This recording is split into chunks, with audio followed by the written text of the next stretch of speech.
Today I will present my laboratory exercises number 4 for my course theory of programming language.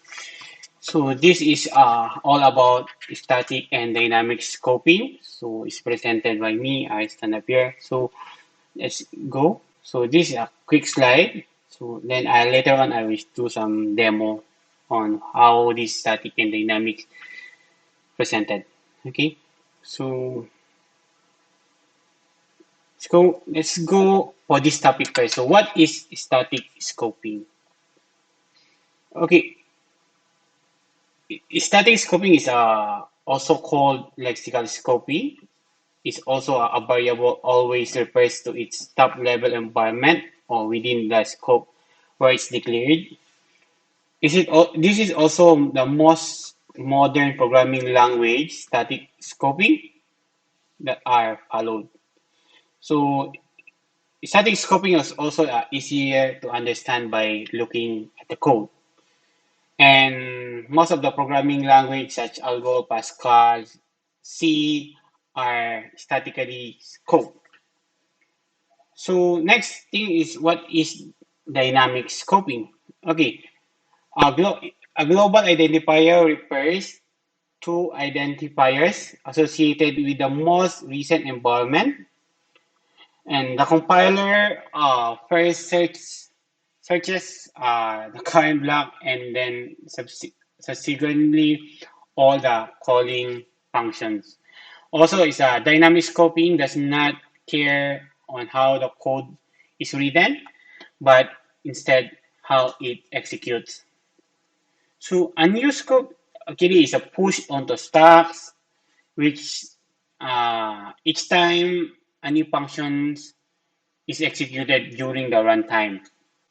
So most of the programming language are most of the old programming language last time actually are dynamically scoped or dynamic scoping are followed. So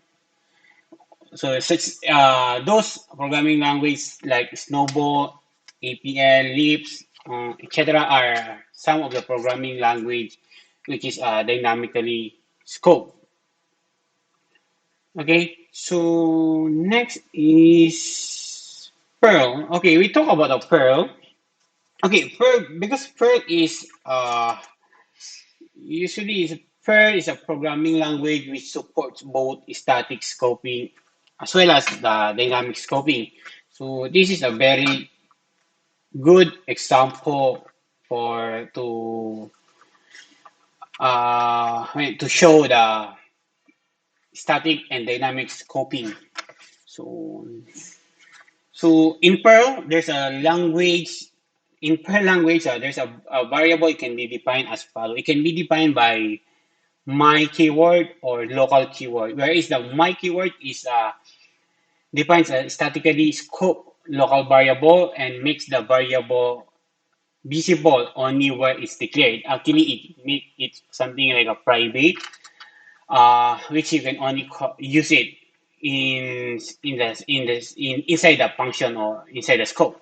So what other one is the local, where is defines as a dynamically scope local variable and makes the variable visible in calling functions or up to the call stack. So when you call something, when you call another function inside a function, then you want to use the variable that you put something keyword local, so you still can reuse in the calling function. So it's something like giving a temporary value for your local variable or your variable.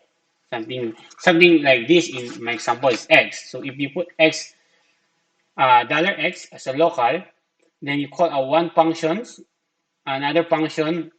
Then in this another function, you want to use this $x. So the $x will the from the function where it called, it can pass the value to that calling point. So I think it's more easy to describe it into the code. So let's see a demo example of static and dynamic scoping using the Perl language. So okay, so let me jump on the code